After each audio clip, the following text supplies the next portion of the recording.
Hope y'all doing well. So they're at it again. I mean, I knew they would. We're having a record.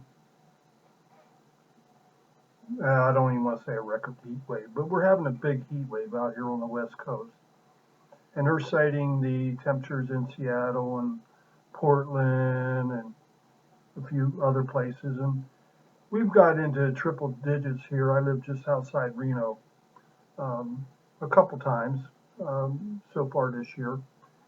It's hot for it's a hot year. There's no doubt about that. But it, uh, it's not an unusual year by no means. I mean, it's not something that's going to happen every year, but it's not something that surprises you, kicks you in the pants when it does happen. We pretty much know what's going to happen with our garden now. If it doesn't cool off much, our tomatoes are really going to struggle. We went through a year like this about 4 or 5 years ago, and our tomato plants got massive, but they didn't produce any fruit. And then it finally really cooled off in mid-August, and they started producing all kinds of fruit. And we got a freak frost in September, killed everything, and it was just a terrible crop for us. And we may be up for that again this year. But let's get some things straight here. And they talk about record temperatures in Seattle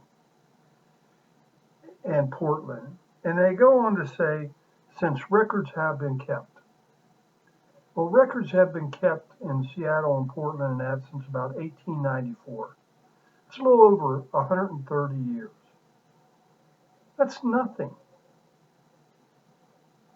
Okay, if you start keeping records, I don't know, of your engine temp in your car, and you just started keeping them 2 weeks ago, and it goes up over, whatever kind of cooling system you got, 210 degrees or whatever. Well, is that a record?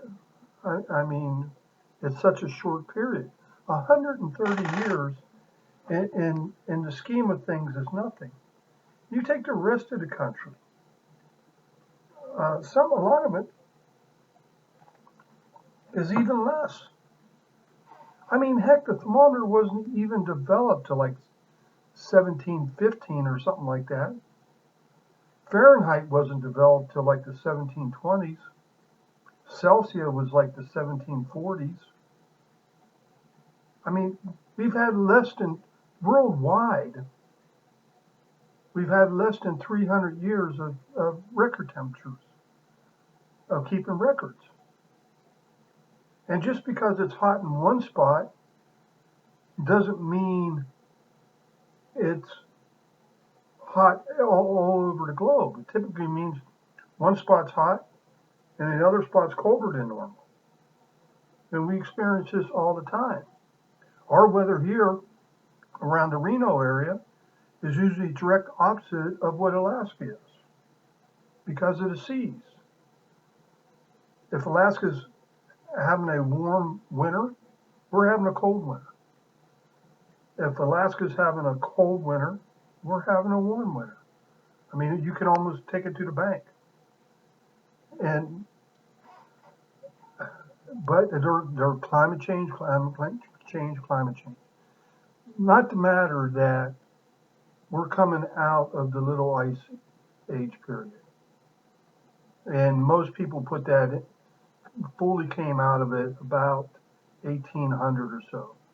So you would expect some years when you've got record high temperatures.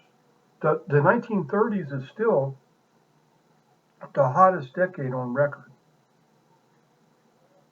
And a lot of these um, measuring points now that they're measuring these temperatures are in these concrete jungles called cities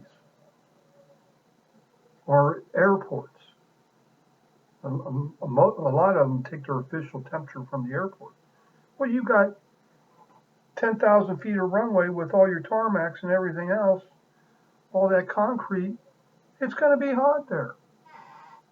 And it sure as heck is going to be hotter than it was in 1921 before we had these massive runways. So this doesn't mean climate change anything. You know, we had the medieval warm period back in the 1400s, like 1100s to 1400s. That's why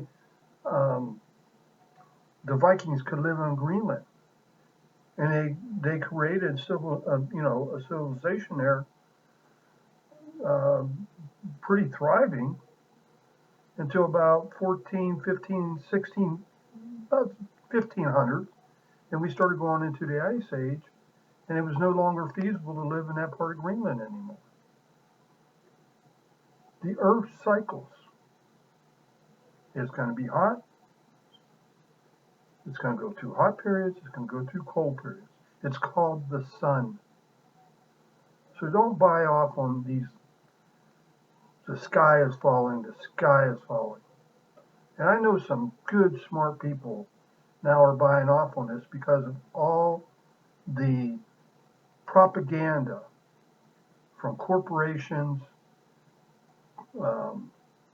weather people, these so-called scientists, who main reason of doing this is because they want more grant money. That's the main reason they're doing it, is grant money. Just remember this, at best,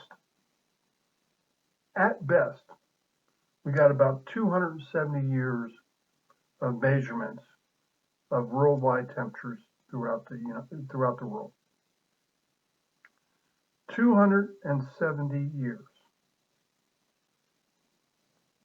And whether you believe in a young Earth or an older Earth, that's a drop in the bucket. That is a drop in the bucket. All right.